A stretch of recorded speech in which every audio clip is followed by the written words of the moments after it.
saludo para todos y todas. Para mí, de verdad que es un honor y un privilegio poder darles este curso sobre prueba pericial. Eh, digamos que el objeto de esta sesión es poder explicar la prueba pericial, el alcance de la prueba pericial, las diferentes formas en que se puede aportar una prueba pericial a un proceso contencioso administrativo.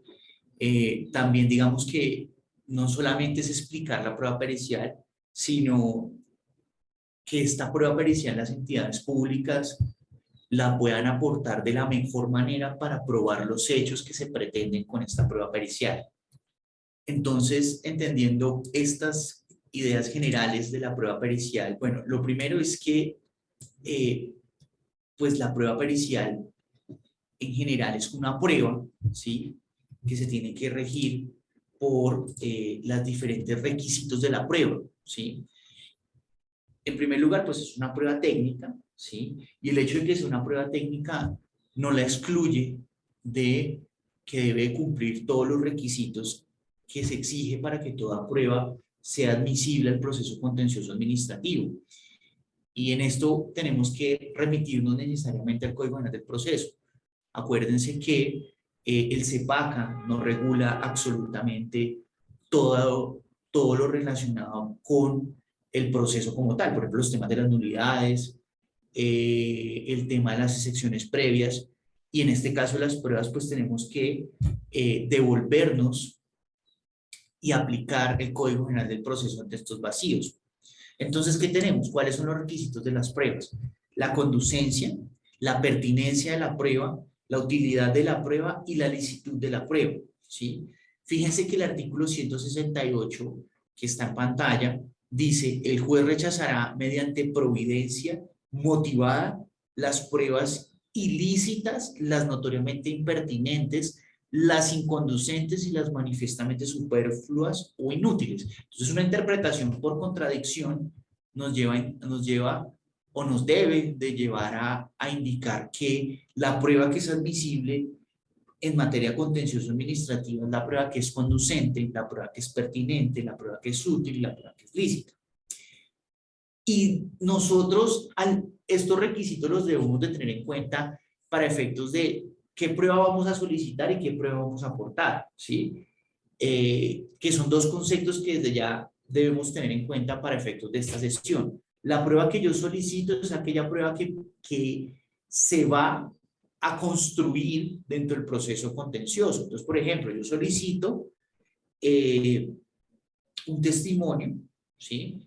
¿Para qué? Para efectos de que la declaración se practique la prueba en el proceso contencioso, es decir, se practique la declaración del testigo, se haga el interrogatorio respectivo, por ejemplo, interrogatorio de parte, ¿sí? Pero hay pruebas que ya están, por decirlo de alguna manera, construidas, y lo que se va a hacer es un proceso de contradicción de la prueba dentro del proceso contencioso administrativo. Entonces, ¿qué tenemos? Por ejemplo, la prueba documental, ¿sí? Ya está construida, yo aporto la prueba documental para efectos de ¿qué? De que se haga una discusión sobre la prueba dentro del proceso contencioso administrativo.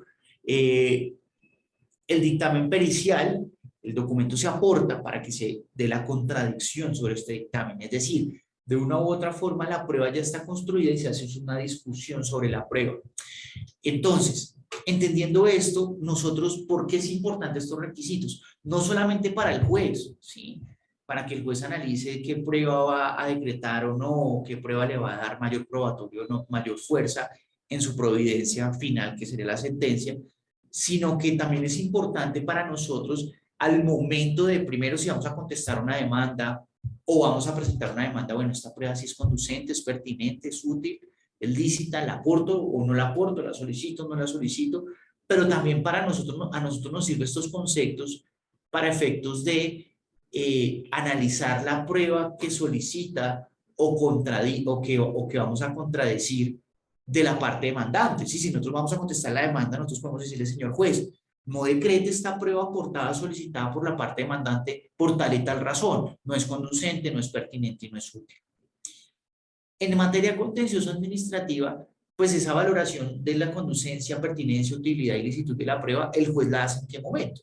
Pues al momento de decretar las pruebas, que esto se hace al final de la audiencia inicial. Entonces, haciendo esta claridad de la importancia de los requisitos de las pruebas, debemos entrar a analizar cada uno de estos requisitos. Entonces, ¿cuál es la prueba que es conducente? Digamos que la prueba que es conducente es aquella que, de acuerdo con la ley, ¿sí?, es el medio probatorio idóneo para acreditar ese hecho, ¿sí? Fíjense ustedes que, por ejemplo, el derecho de propiedad sobre un bien inmueble exclusivamente se puede acreditar a través de un certificado de tradición y libertad en el que se señale que el actual propietario es la persona que aduce serlo, ¿sí?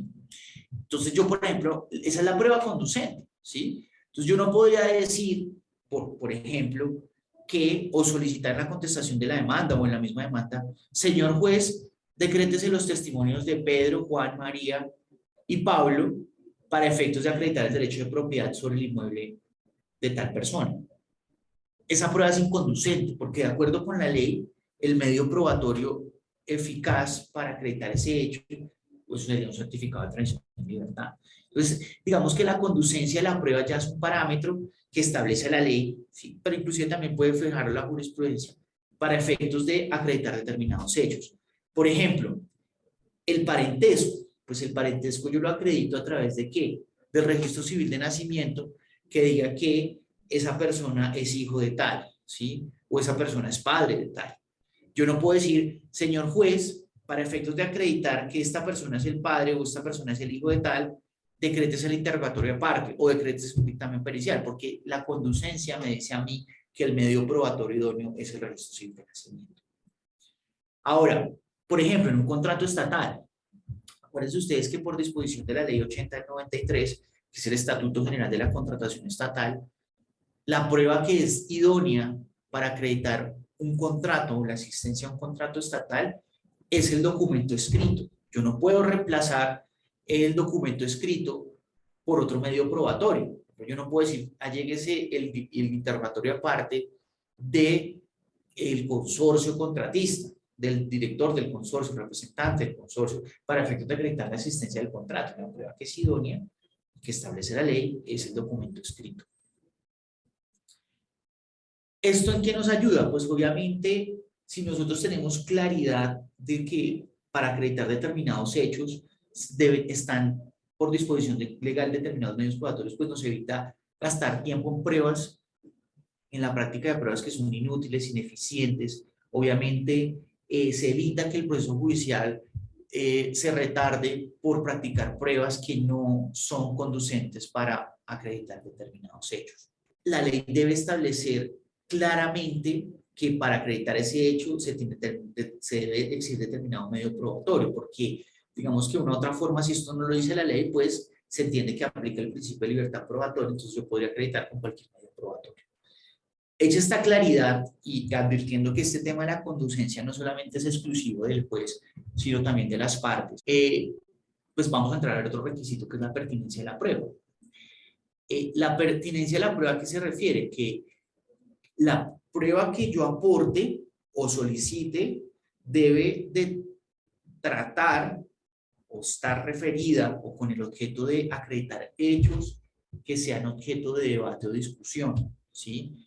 Digamos que esto nos lleva a que yo tengo que descartar, si estoy siendo demandado, como sería el caso de nuestras entidades públicas, pues yo no voy a aportar o solicitar pruebas que no tengan ninguna relevancia para el proceso, ¿sí? Por ejemplo, a mí, ¿de qué me serviría en un proceso, digamos, de responsabilidad contractual aportar los testimonios de Pedro, Juan y María que me van a acreditar que el representante legal de la sociedad contratista tiene una relación con determinada persona? Digamos, eso, si bien es un medio probatorio conducente, yo puedo probar el vínculo, la afectividad entre una persona y otra a través de un testimonio o testimonios, como será este caso, pero digamos, esta prueba o el probar este hecho me es irrelevante para el proceso porque estamos hablando de un incumplimiento contractual, ¿sí?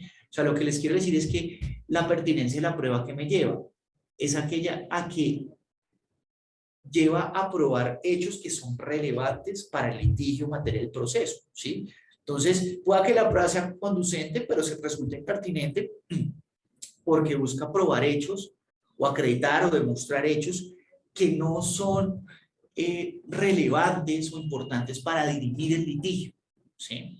Entonces, eso es la pertinencia de la prueba.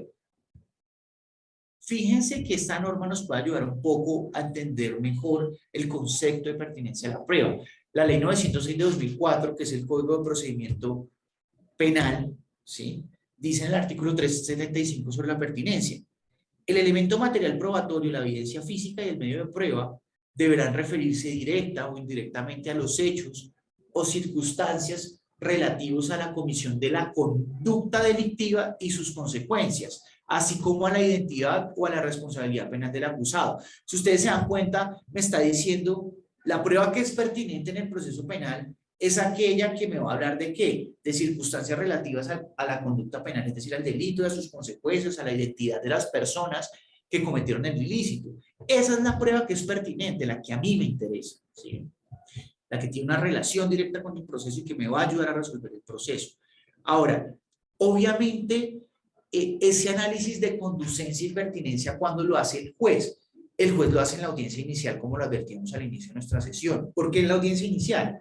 Porque al final de la audiencia inicial es donde el juez dice, oiga, es importante para probar los hechos del proceso estos elementos probatorios y decreta las pruebas, porque aquí ya fijó el litigio, ¿sí? Ya estableció cuál es el problema jurídico del caso, cuáles son los hechos que están probados y cuáles hechos faltan por probar. Entonces el juez en ese momento dice, va a decretar estas pruebas son conducentes y pertinentes por tal y tal razón.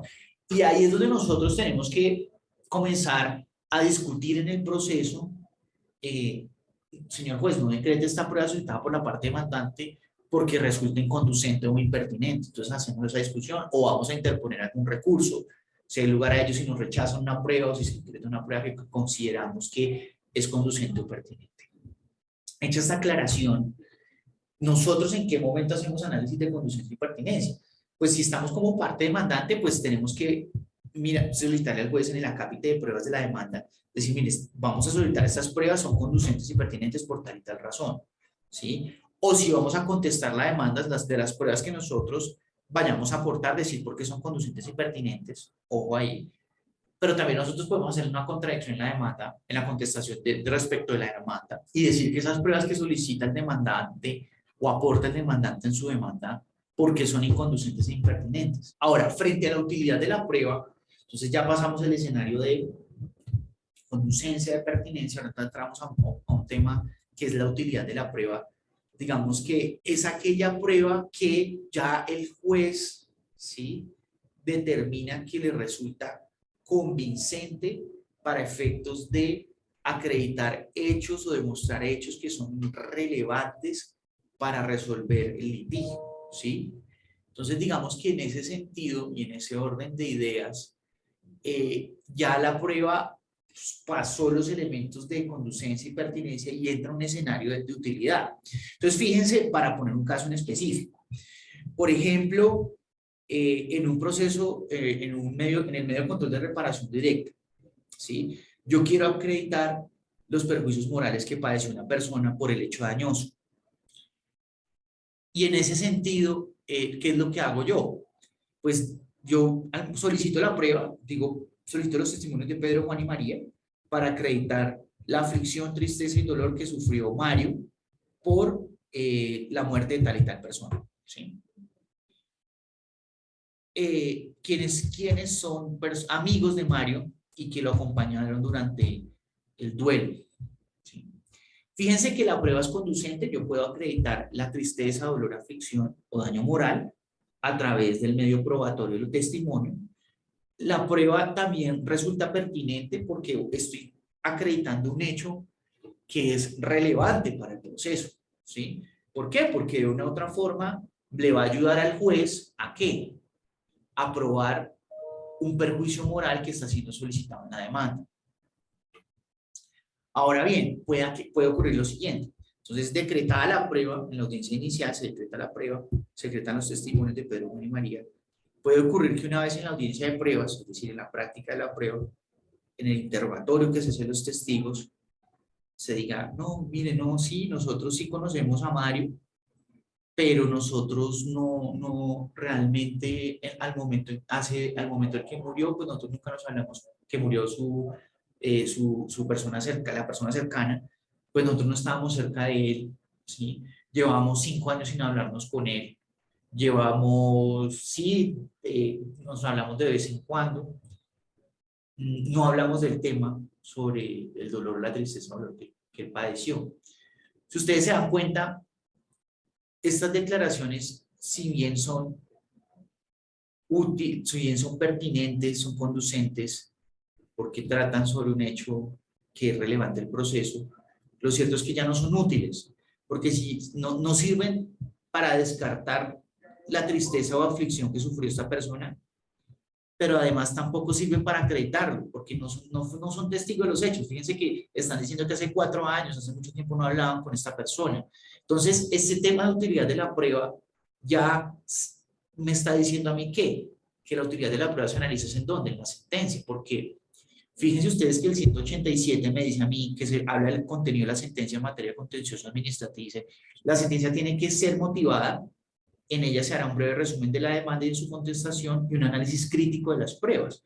Ahí es donde el juez dice, de las pruebas decretadas y practicadas, ¿cuáles son útiles?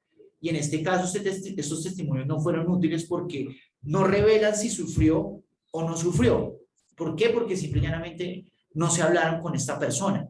Entonces, fíjense que aunque la prueba es conducente, aunque la prueba es pertinente, es inútil, es superflua. ¿Por qué? Porque no tiene ninguna relevancia para el proceso.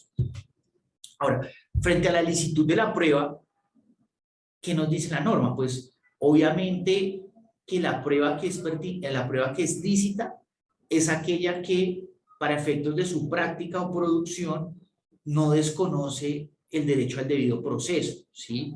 No fue obtenida con coacción, engaño, ¿sí? Digamos, si se tuvo a la fuerza esta prueba, pues digamos, esa prueba resulta ilícita. Entonces, digamos, obviamente yo tengo que hacer un análisis de que la prueba no se haya obtenido por producto de violación a derechos fundamentales. Entonces, en esto es lo relacionado con la licitud de la prueba. Ahora bien, ya visto los anteriores requisitos generales de las pruebas, entramos al tema que nos compete, que es la prueba pericial. La prueba pericial, para efectos de, obviamente, que sea valorada y tenida en cuenta, tiene que cumplir los requisitos que vimos: conducencia, pertinencia, utilidad y licitud, ¿sí? Pero digamos que en la prueba pericial hay unos ciertos requisitos adicionales que son importantes tener en cuenta por las particularidades propias de esta prueba. Primero, que es una prueba técnica, ¿sí?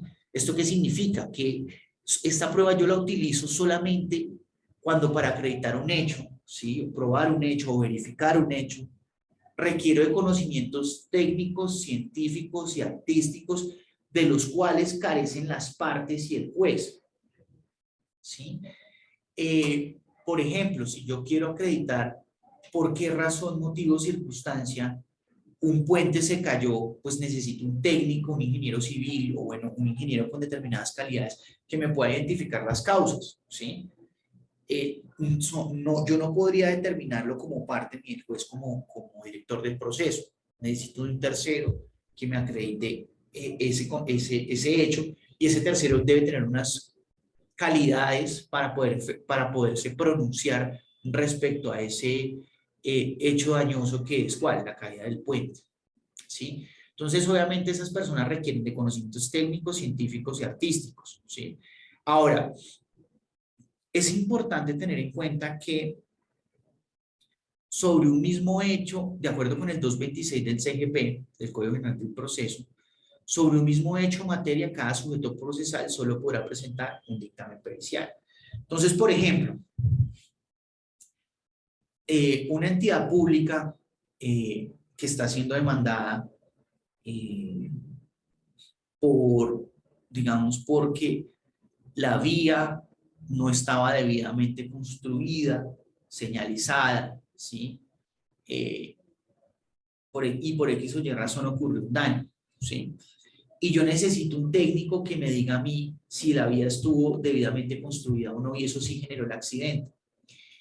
Pues obviamente yo puedo, digamos que son demandadas, por ejemplo, son demandados el Ministerio de Transporte y la Agencia Nacional de Infraestructura, ¿sí? ¿Qué significa lo anterior? Que cada entidad puede aportar un dictamen pericial sobre un mismo hecho. Entonces, cada entidad aportará un dictamen pericial para efectos de determinar si la vía cumple o no con los diseños técnicos que se requieren para ese tipo de vías. Entonces, un sujeto procesal puede aportar, entonces digamos, en este caso, el Ministerio de Transporte aporta uno, la ANI aporta otro, ¿sí? Pero lo que no puede pasar es que la ANI aporte 3 dictámenes periciales o 2 dictámenes periciales para probar el mismo hecho, solamente uno, ¿sí? Ahora, yo sí puedo aportar diferentes dictámenes periciales cuando son diferentes hechos. Entonces, uno sería para el tema de los diseños de la vía, pero otro dictamen pericial yo lo puedo aportar no para los diseños, sino para probar que efectivamente esta persona no sufrió daño moral por el accidente. Entonces, aporto un perito que es un psiquiatra, ¿sí? Digamos, porque son 2 dictámenes periciales, los aporta la misma parte, pero son sobre hechos distintos, ¿sí? O sea, estamos cumpliendo con la regla. Lo que la regla no permite es que yo pueda aportar más de un dictamen pericial para que probar un hecho. ¿Listo?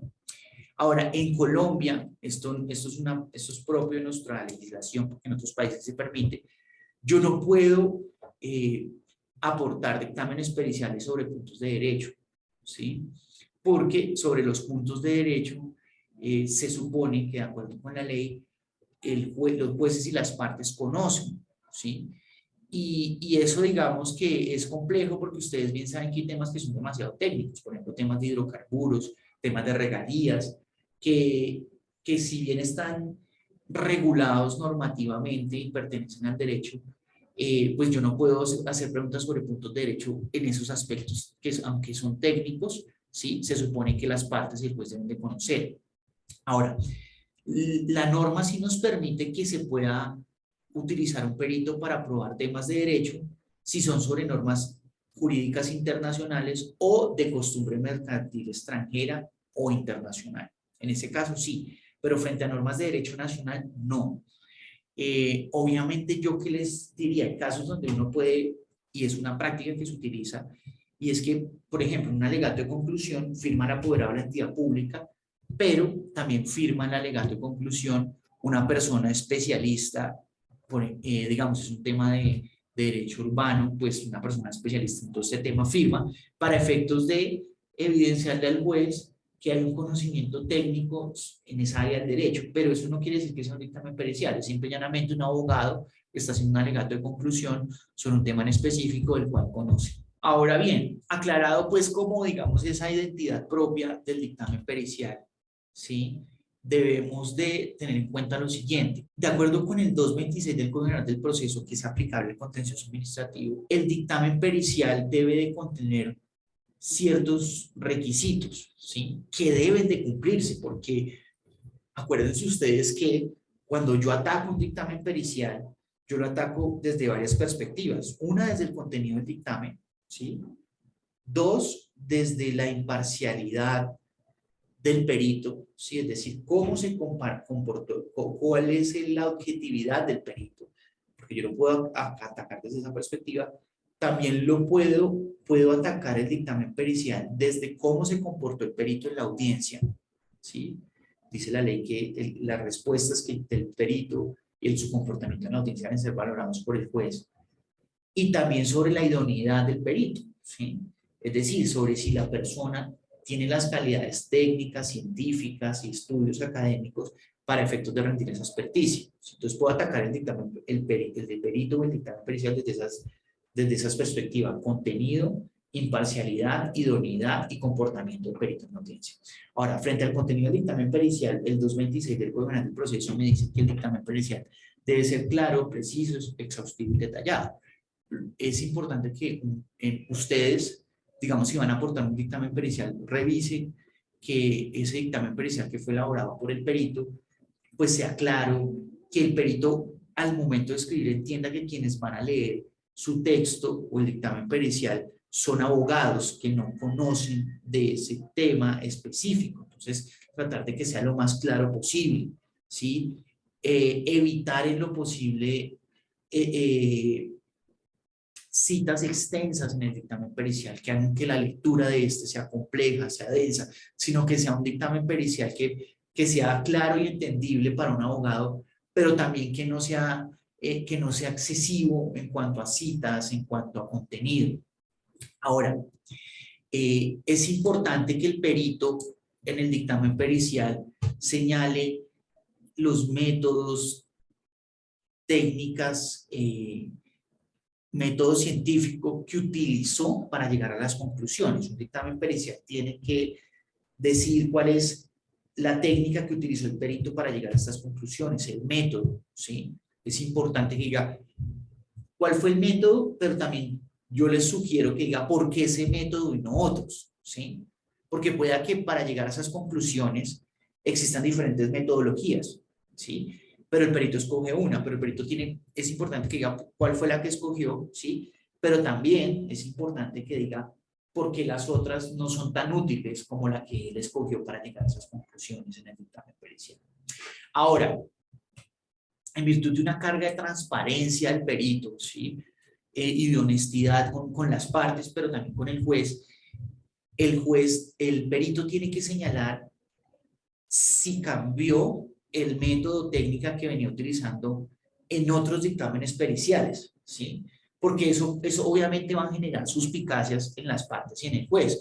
Digamos que un perito venía utilizando una determinada técnica para este tipo de dictámenes periciales, digamos, no sé, para efectos de analizar el diseño del puente, bueno, y viene utilizando un método normalmente en los procesos judiciales donde ha sido perito y particularmente para este proceso judicial cambia la técnica. Pues obviamente no es que no pueda cambiarla, sí lo puede hacer, pero tiene que explicar por qué hizo el cambio de la técnica, porque perfectamente las partes después pueden llegar a pensar, no, el perito cambió la técnica, fue para beneficiar a alguna de las partes. ¿Sí? Entonces, no es que no pueda, sí puede, pero tiene que explicar por qué y por qué razones mejores, más objetivos el uso de esta nueva técnica. Ahora, si el perito en las actividades que normalmente ejercen su profesión tiene una técnica específica para probar este tipo de hechos, para probar este tipo de circunstancias, y en el dictamen pericial que aporta el proceso contencioso cambia la técnica, pues también tiene que dar cuenta de por qué cambia la técnica, ¿sí? Porque hoy, insisto, esto puede generar incertidumbre sobre su imparcialidad y objetividad. Uno podría pensar fácilmente, oiga, le está cambiando la técnica, es para beneficiar en este caso específico a alguna de las partes. Ahora, frente a lo que yo les decía, frente a la idoneidad e imparcialidad del perito, es importante que el perito no sea modesto al momento de decir quién es y qué hace, ¿sí? ¿Qué ha hecho? ¿Por qué? Porque acá yo le tengo que mostrar al juez y a las partes que este perito tiene las condiciones para rendir esta experticia, ¿sí? Tiene la profesión, tiene los títulos académicos, también las publicaciones que haya realizado en los últimos 10 años, ¿sí?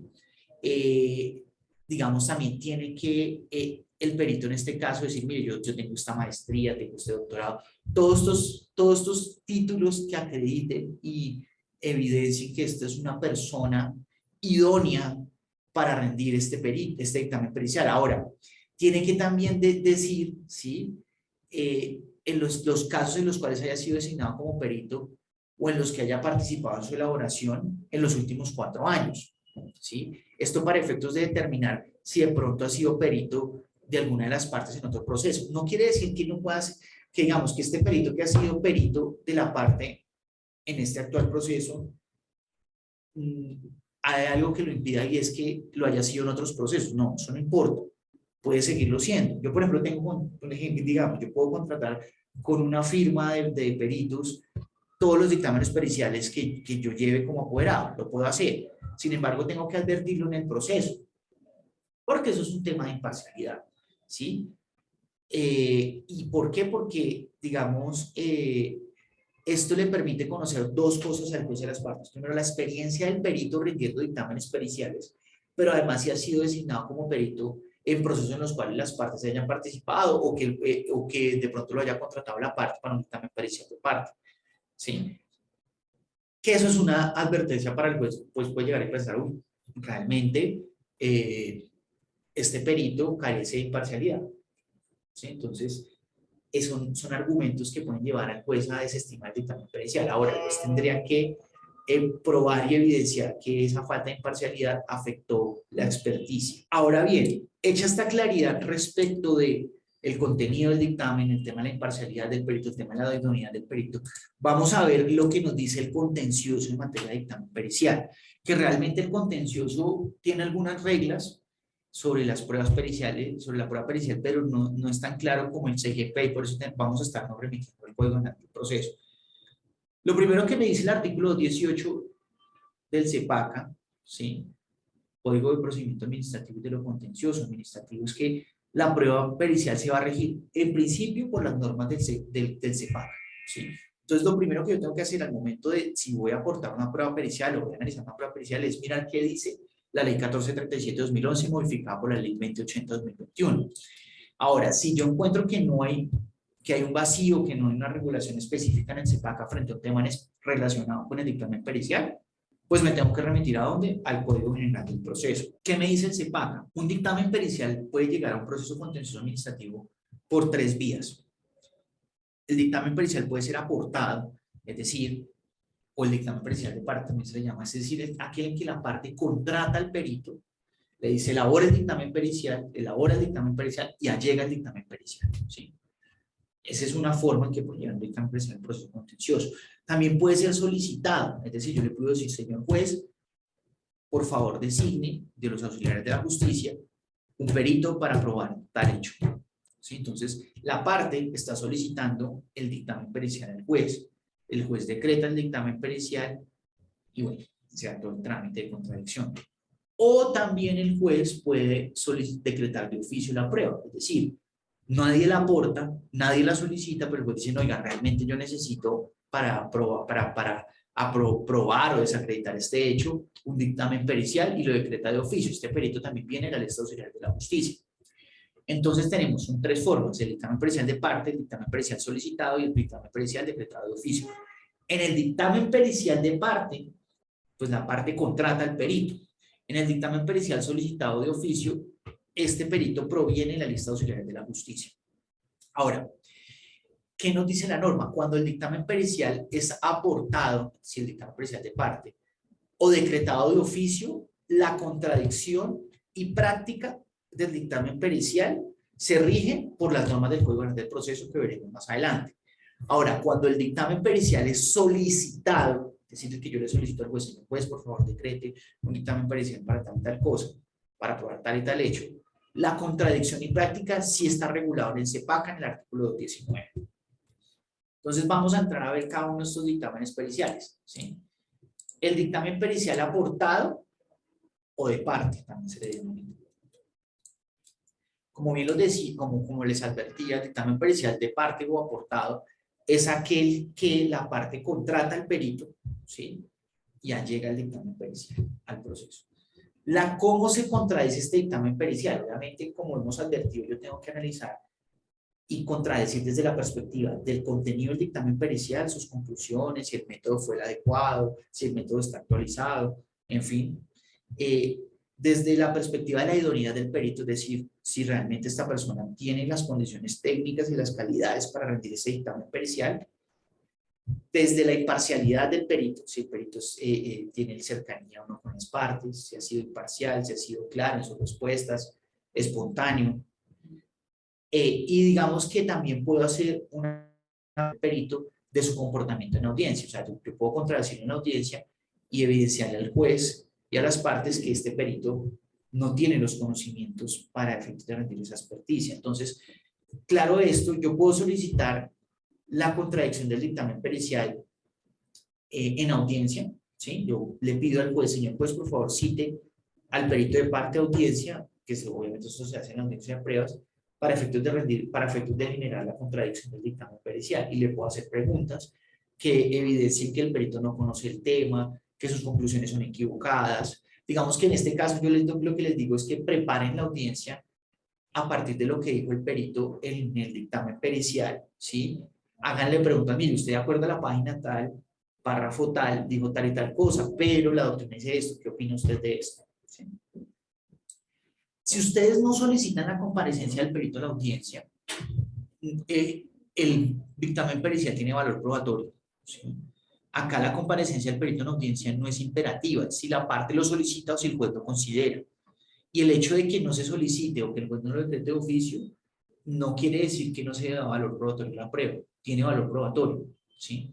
Ahora, yo también puedo contradecir un dictamen pericial de parte con otro dictamen pericial, ¿sí? Yo puedo solicitarle al juez, por ejemplo, se llega en la demanda un dictamen pericial, yo al momento de contestar la demanda, pueda llegar otro dictamen pericial, pero ojo que este dictamen pericial tiene por objeto controvertir, contradecir el dictamen pericial que aportó la parte demandante.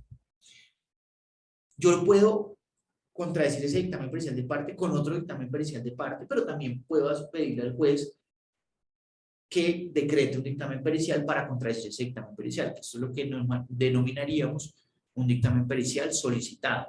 Fíjense que el 175 del CEPACA, que regula los requisitos de la contestación de la demanda, nos dice en el numeral quinto que los dictámenes periciales que consideren necesarios para oponerse a las pretensiones de la demanda. O sea, yo puedo aportar dictámenes periciales para oponerme a las pretensiones de la demanda, uno, pero también puedo aportar un dictamen pericial para contradecir otro dictamen pericial, ¿sí? En este caso, si yo voy a aportar un dictamen pericial de parte, tengo que manifestarlo al juez en el término de traslado de la contestación de la demanda, que es de 30 días, y el juez en ese caso me puede conceder un término mayor para efectos de allegar ¿qué? El dictamen pericial que yo dije, señor juez. Entonces, ¿cómo sería? Yo le dije, señor juez, voy a llegar a un dictamen pericial de parte, por favor, concédame un término adicional para efectos de que se realice la experticia, y después concede un término adicional para efectos de realizar la experticia. Obviamente, de este dictamen pericial que se aporte con la contestación de la demanda, se corre traslado a la otra parte. Puede ocurrir, ¿sí?, que el término que se establezca para contradecir el dictamen no sea suficiente, ¿sí?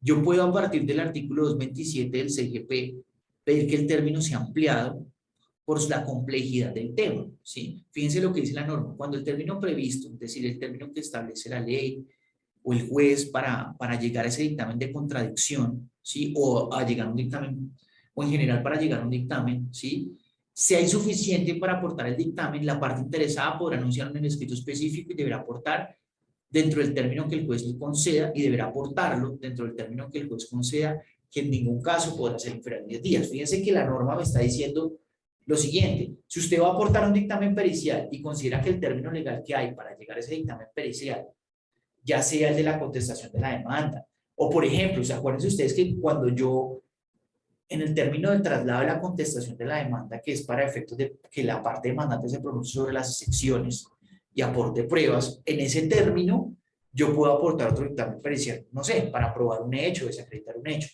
y ese término puede ser insuficiente para la parte entonces puede apoyarse en el 227 del CGP para efectos de ¿qué? De que se le amplíe el término. Obviamente yo les sugiero que en ese tiempo, ese traslado, ustedes justifiquen por qué no es suficiente ese término, dada la complejidad del dictamen pericial. ¿Listo? Ahora viene otra forma en que un dictamen pericial se pueda dar en el contencioso, es el dictamen pericial decretado de oficio. Y este dictamen pericial decretado de oficio es aquel que el juez, de acuerdo con sus facultades, decreta de oficio la prueba pericial. Y en este caso el juez, ¿por qué lo hace? Porque el juez considera que es necesario para el esclarecimiento de la verdad, para establecer claridad sobre puntos oscuros o difusos de la contienda, ¿sí? Y el juez lo puede hacer inclusive luego de que se ha corrido traslado para alegar, ¿sí? Digamos que ese es un poder que tiene el juez para efectos de resolver y llegar a la verdad del proceso, ¿sí? Sin embargo, el trámite para la contradicción del dictamen pericial decretado de oficio está regulado en el 230 y 231 del Código Penal del Proceso. ¿Y qué nos dice? Que una vez que el juez decreta la prueba de oficio, es el mismo juez el que determina el cuestionario que debe resolver el perito, ¿sí?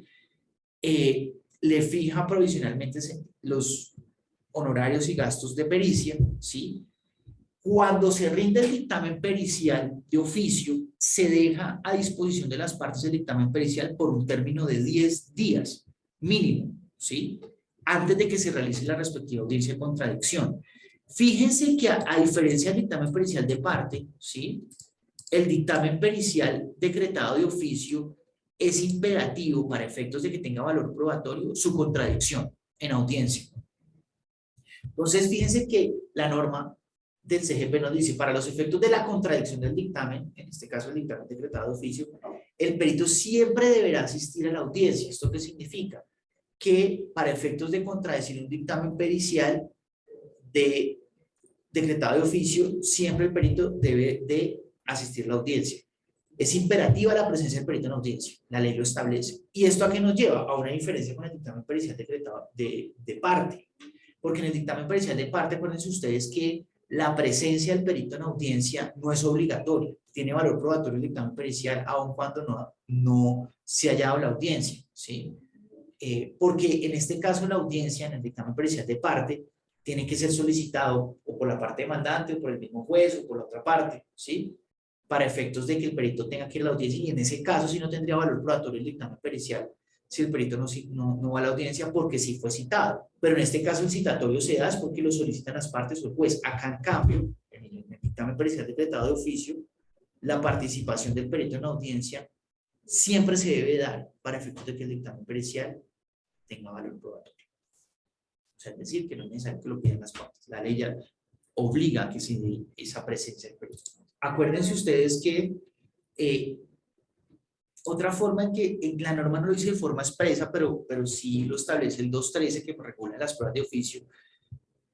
¿Qué me dice el 213 sobre las pruebas de oficio? En todo caso, dentro del término de ejecutoria del auto que decrete pruebas de oficio, ¿sí? Las partes podrán aportar o solicitar por una sola vez nuevas pruebas siempre que fueran indispensables para contraprobar aquellas decretadas de oficio. Fíjense que, de acuerdo con este artículo, se abre una oportunidad para contradecir ese dictamen pericial decretado de oficio, y es cuál, que dentro del término de ejecutoria del auto que decreta la prueba de oficio, en este caso el dictamen pericial de oficio, yo puedo aportar pruebas o solicitar pruebas para contradecir ese dictamen pericial. Entonces yo podría aportar pruebas o documentos para desacreditar ese dictamen pericial que ya fue decretado de oficio por parte del juez.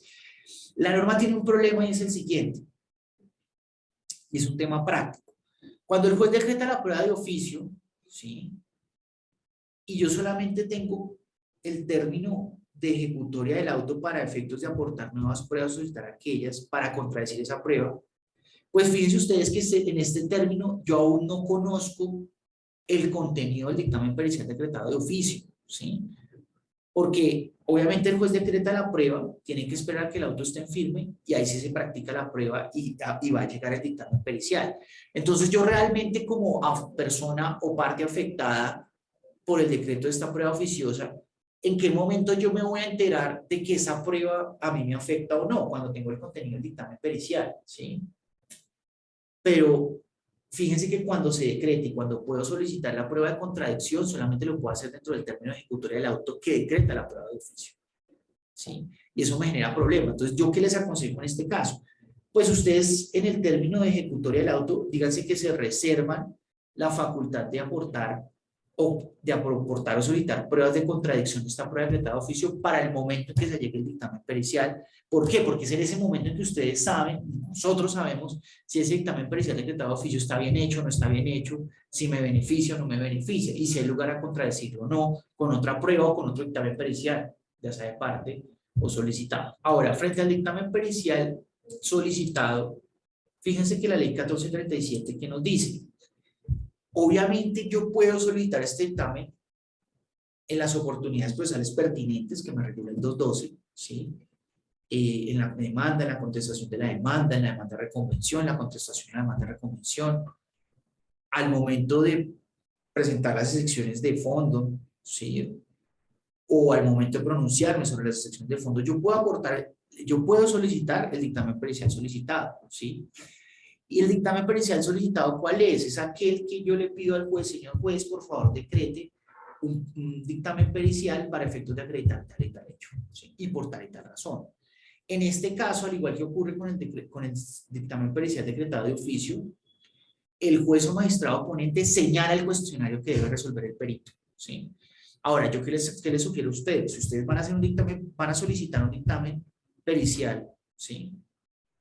Pues sugiéranle respetuosamente al juez cuál puede ser el cuestionario, ¿sí? Y el juez mirará si lo acepta o no. Pero sí es importante que ustedes hagan esta sugerencia porque son ustedes los que saben qué es lo que quieren con esa prueba, no el juez, ¿sí? Una vez decretado el dictamen pericial, ¿sí? De solicitado, ¿sí? El magistrado designa el perito, obviamente la lista auxiliar de la justicia. Ustedes también pueden hacer recusaciones frente al dictamen pericial que se haya decretado, porque ustedes pueden decir que ese perito está en curso de alguna causal de recusación. Siempre que se designe este perito, ¿sí?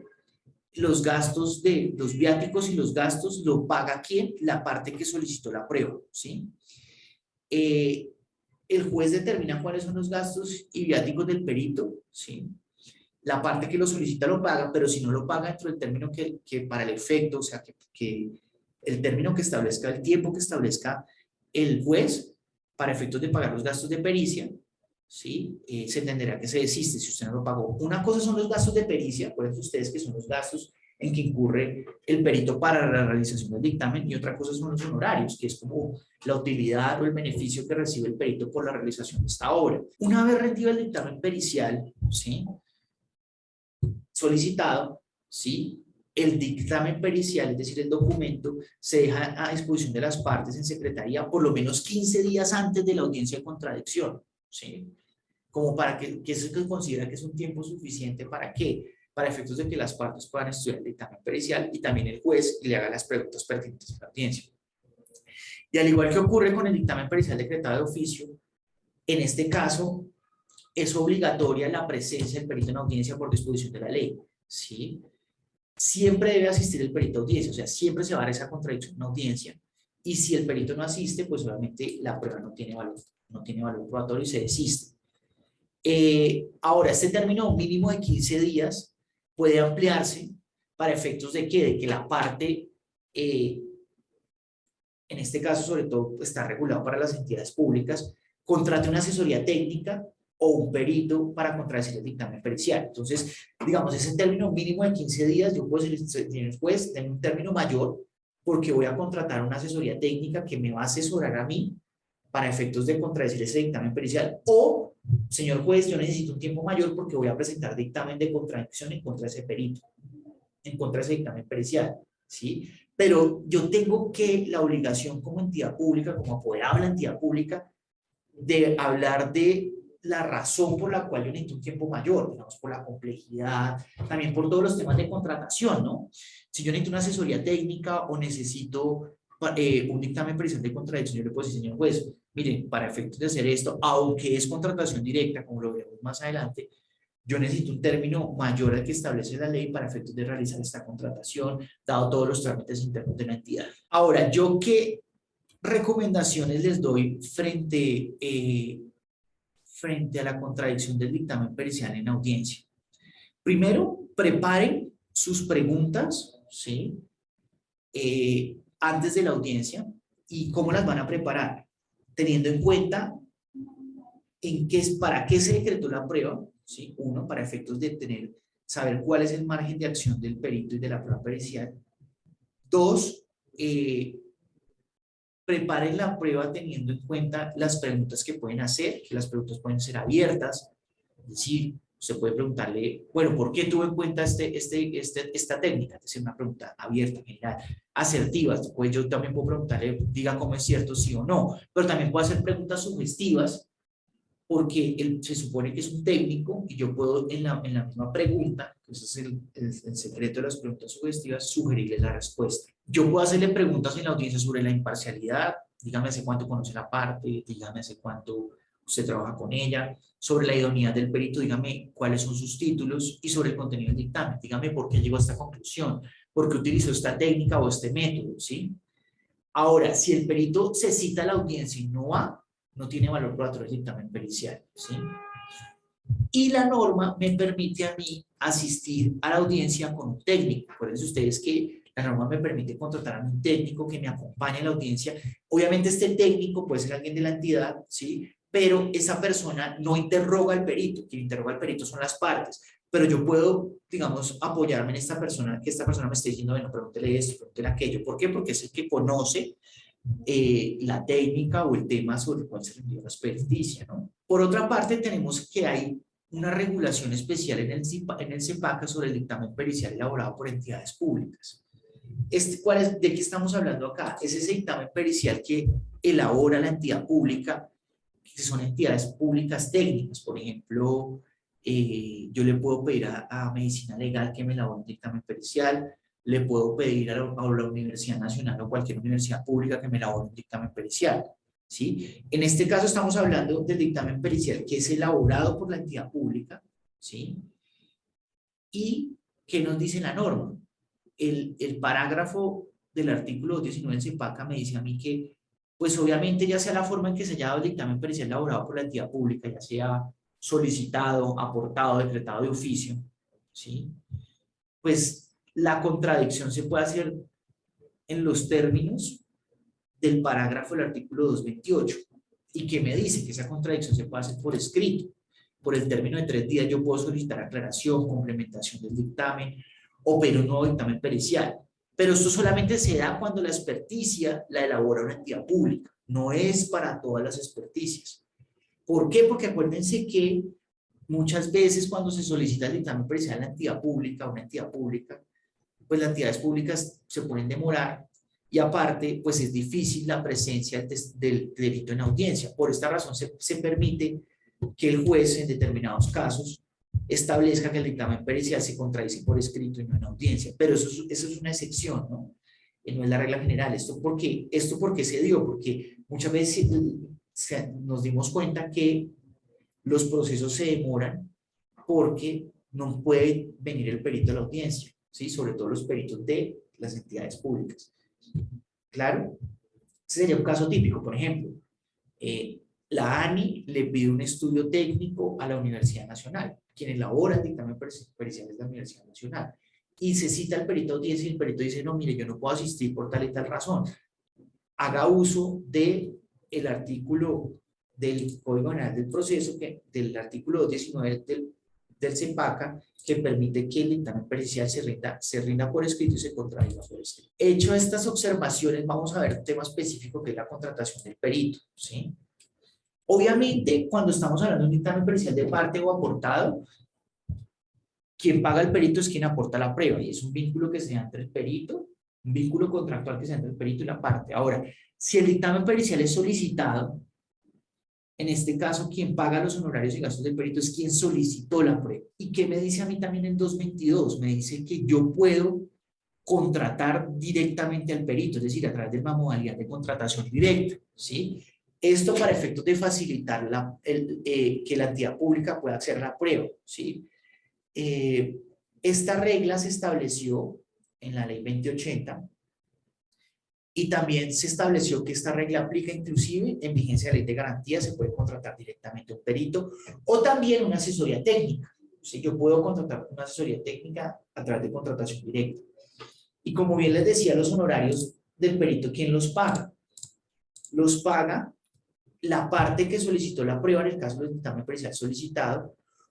Si lo solicitaron ambas partes, pues serán ambas partes. Ahora, si la prueba pericial es decretada de oficio, lo pagan ambas partes. Ojo que puede decir que una de las partes desista de la prueba y diga, no, yo no la necesito, la otra parte puede pagar los honorarios del perito y los gastos del perito y la prueba continúa, se practica. Ojo que la norma también me estableció que cuando el 222 del CEPACA, que cuando el dictamen pericial se ha rendido por una entidad pública, se deben de pagar honorarios. O sea, hoy está establecido con la ley 2080 que se deben pagar honorarios al perito que está vinculado con una entidad pública, por ejemplo, Universidad Nacional, por ejemplo, Servicio Geológico. Bueno, la norma, el 221, me estableció que el deber del Consejo Superior de la Judicatura de crear una lista de auxiliares de la justicia que tengan conocimientos técnicos para efectos de que sean designados en los dictámenes periciales decretados de oficio o solicitados, ¿sí? También la norma me estableció que se deben fijar por parte del Consejo Superior de la Judicatura una tabla de precios de cuánto se debe pagar al perito por efectos de el valor de su experticia. Bueno, muchísimas gracias por acompañarnos a este curso sobre prueba pericial. Espero les sea de utilidad en los procesos judiciales que adelanten las entidades a las que ustedes representan. Los esperamos en las otras conferencias que se van a dar por la Agencia Nacional de Defensa Jurídica del Estado. Preview.